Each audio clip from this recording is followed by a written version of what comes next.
Jasmine and Cotton. Once upon a time, in a large farm surrounded by green hills, there lived a sweet girl named Jasmine. Jasmine's greatest love was the sheep on the farm. Every morning she would wake up early, take her sheep to graze, and talk to them while playing games. Jasmine's favorite sheep was named Cotton. Cotton's wool was as white as snow and very soft.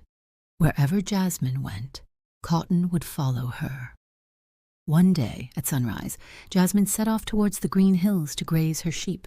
She had a small backpack with her, and inside it were her school books. This was because Jasmine loved studying while her sheep grazed. "I can study and my sheep can graze," she thought. That morning she sat on the grass, opened her book, and began studying. The sheep were quietly grazing nearby. After a while, Jasmine lifted her head from the book and looked at the sheep. "I wonder what Cotton is doing," she thought. Cotton was playing with the other sheep a little further away. Jasmine smiled and thought to herself, "You should be studying too, Cotton." Then she returned to her book and continued studying. Suddenly, Jasmine heard a strange sound. She heard a rustling noise coming from the bushes. What could that be, she thought. Curiously, she looked in the direction of the sound. And what did she see? A small rabbit came out from the bushes and approached Jasmine. Jasmine was thrilled to see the rabbit. "Hello, little rabbit. Do you want to join us too?" she asked cheerfully. The rabbit sat down next to Jasmine. Jasmine started talking to it. "You know, little rabbit, I really love my sheep. It's so much fun to talk and play with them." The rabbit perked its ears up, as if it understood Jasmine and listened attentively. At that moment, the sheep noticed the rabbit and started coming toward it. Jasmine called out to her sheep, "Calm down, friends, this rabbit wants to play with us too." The sheep began to bleat, as if they were responding to Jasmine. Jasmine laughed at the situation. "You all understand everything, don't you?" she said with a smile. All day the sheep grazed, while Jasmine studied and spent time with the animals. But deep inside, she always wished for an adventure. "I wonder if I'll ever experience something really exciting one day," she thought. Just then, Cotton suddenly started running fast. Jasmine called after her, "Cotton, where are you going? Wait for me." Cotton was running toward a distant hill. Jasmine did her best to catch up, but Cotton was very fast. Finally, when she reached the top of the hill, she was out of breath. At that moment, her eyes widened as she saw a large, shimmering lake. "Wow," Jasmine said, "this place is so beautiful." There were shimmering stones by the lake. Jasmine picked the brightest one and held it in her hand. "This is like a treasure," she said excitedly. "I wonder if this stone will bring me luck," she thought. At that moment, Cotton began to bleat. Jasmine stopped playing with the stone and turned to her sheep. "All right, Cotton, it's time to go home." On the way home, Jasmine held the shiny stone tightly in her pocket. "This stone will really bring me luck," she thought to herself. When she got home, she showed the stone to her mother. "Mom, look what I found by the lake." Her mother examined the stone and smiled. "What a beautiful stone. Maybe it really will bring you luck," she said. From that day on, Jasmine always carried that stone in her pocket. She believed it brought her luck. Every morning, while grazing her sheep, studying, or playing with the animals, she was always happy. Because she loved her animals, nature, and life on the farm. As Jasmine grew older, she learned more and more on the farm. She no longer just played with the sheep. She also learned how to take better care of them. As time passed, Jasmine's love for animals grew, and she even began to dream of becoming a veterinarian. "One day, I can help all the animals," she would say. The peaceful and joyful days Jasmine spent on the farm taught her the most valuable lesson in life: to love and protect nature and animals. And she never forgot Cotton, who was always by her side. because Cotton was Jasmine's best friend, and Jasmine, with that tiny lucky stone, always lived a happy life, the greatest luck in her life, just like in the story Jasmine in the Sheep Adventures, was living on that beautiful farm filled with animals, Clara's adventure in the village. Once upon a time, there was a curious and sweet girl living in the city. Her name was Clara. She lived in an apartment with big buildings and traffic lights. But this summer, she was excited because her family was going on vacation to their countryside house, far away from the city. Clara had only heard about the countryside in fairy tales and seen pictures of it. Now, going there and living there was both very intriguing and a bit scary for her. "Mom, what is the countryside like? Are there parks like in the city? Does the internet work at home?" Clara asked.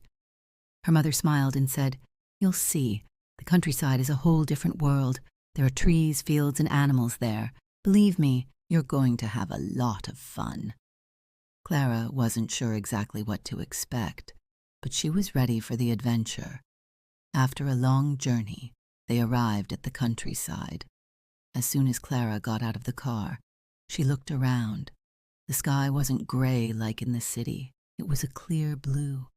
The trees were swaying as if dancing with the wind, and the flowers smelled wonderful. But something felt strange. There were no tall buildings around. "Mom, there are no apartment buildings here. Where are we going to stay?" she asked in surprise. Her mother laughed and said, "We're going to stay in that cute little house over there." Clara's eyes widened. The house was really small, but it had a charming chimney on the roof and a tiny swing in the garden. When they entered the house, Clara immediately ran to explore her room. But something surprised her. "Mom, there's no radiator or air conditioning here. How will we stay warm?" she asked. Her mother said, "There's a stove here, sweetie. We'll light it, and it will keep us warm and cook our meals." Clara didn't fully understand what a stove was, but her mother's smile made her feel safe. The first night in the countryside felt a bit strange. Clara had trouble falling asleep while listening to the crackling of the stove. Unlike the city, where streetlights lit up the roads, everything was dark here. "Mom, it's so quiet here. In the city, there were car sounds, but here I don't hear anything," she murmured. Her mother said, "This silence is the sound of peace, Clara. You'll get used to it over time." The next morning, Clara woke up early. When she stepped into the garden, she was amazed to see chickens and goats. "Mom, there are real chickens here. Are they ours?" she asked excitedly. Her mother said, "Yes, Clara. We have chickens and goats, too. Would you like to feed them today?" Clara was a little hesitant, but her mother standing by her side made her feel more comfortable. Watching the chickens run after the food was so much fun. As days passed, Clara began to notice that life in the countryside wasn't like life in the city. In the city, she woke up to the sound of an alarm, but here she woke up to the crowing of a rooster. "Mom, why is the rooster making that sound? It's so funny," she said. Her mother laughed and said, "Roosters greet the morning sun and wake everyone up." Clara found this rooster's duty very cute. One day, Clara went to the village bakery with her mother. The smell of freshly baked bread filled the entire village. When Clara saw the wood burning inside the oven, she curiously asked, "Mom, don't machines make the bread here? Why are they baking it with wood?" Her mother said, "Everything here is natural and done the old-fashioned way, Clara. This is how bread tastes the best." As Clara tasted the warm bread, she realized it was much tastier than the bread she ate in the city. Every day in the countryside, Clara learned something new. One day, while watching a neighbor lady working with a hoe in the garden, she asked, "Mom, what is that lady doing?" Her mother said, "She's planting crops, Clara. Here, people grow their own food." Clara learned that the vegetables they bought from the markets in the city were actually gifts from the soil.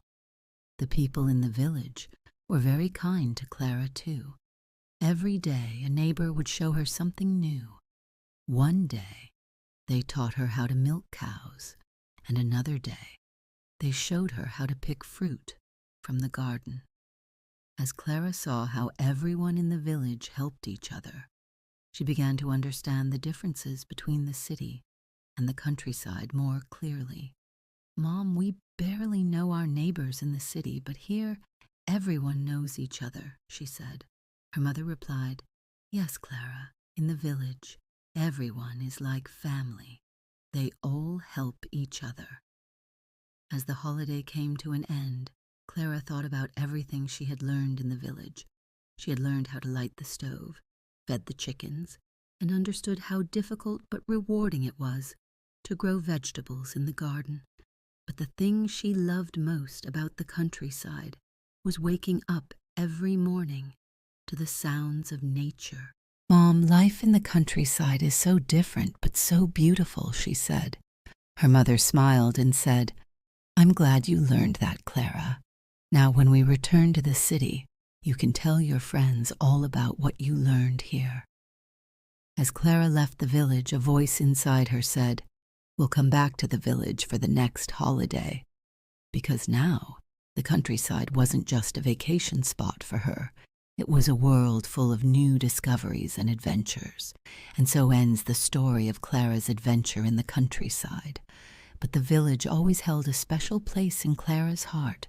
Please don't forget to subscribe to the channel and like the videos.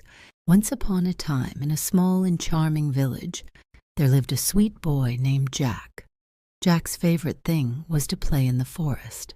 Every morning, as soon as he woke up, he would grab his red ball and run joyfully into the depths of the forest. One day, while wandering among the trees, he suddenly heard a strange sound. A chirpy voice said, "Hey, little boy, I'm over here." Jack looked around in surprise. What did he see?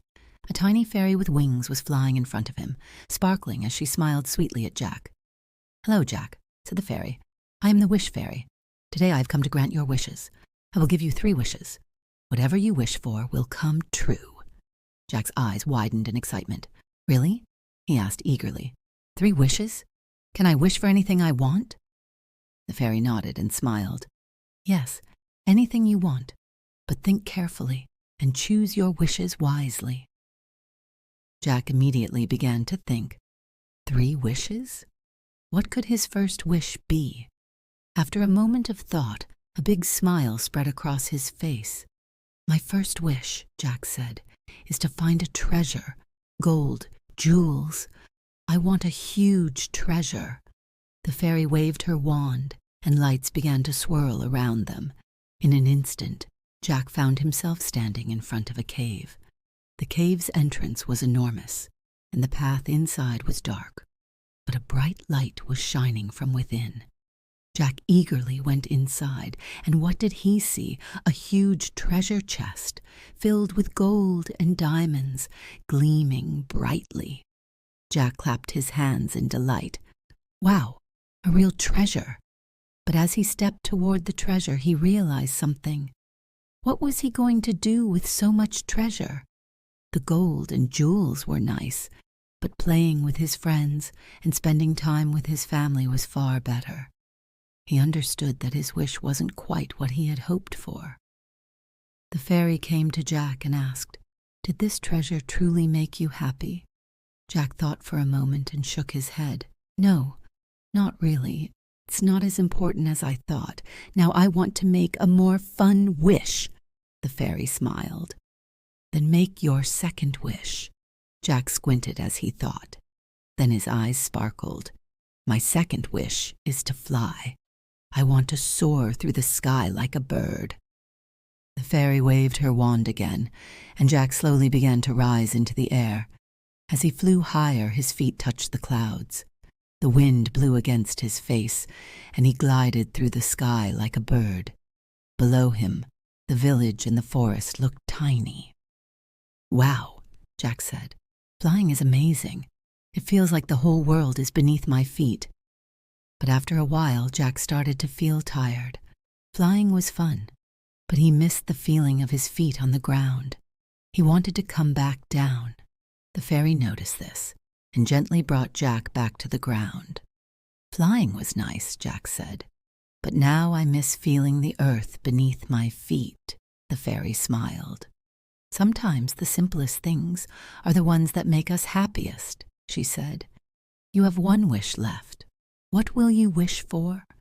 Jack thought for a while, wanting to make sure he decided on the right wish this time. He closed his eyes and tried to listen to what his heart truly wanted. Finally, his eyes lit up, and he made his wish. My final wish is for everyone to be happy. I want my friends, my family, and even people I don't know to be happy. The fairy bowed slightly at Jack's wish. That's a beautiful wish, Jack, she said. Your wish is granted. The fairy waved her wand, and colorful lights appeared all around them. Jack found himself back in his village, but something was different. Everyone was smiling. Children were laughing and playing. Families were helping one another, and everyone was living in happiness.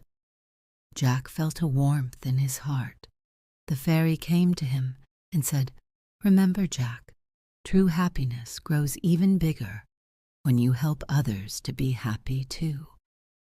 Jack said goodbye to the wish fairy. From that day forward, he always cared about the happiness of his friends and family. Because Jack had learned that happiness wasn't just within himself, it was also found in those around him. And so the story of the wish fairy and Jack came to an end. But Jack went on to have many adventures and never forgot the secret of happiness. The end.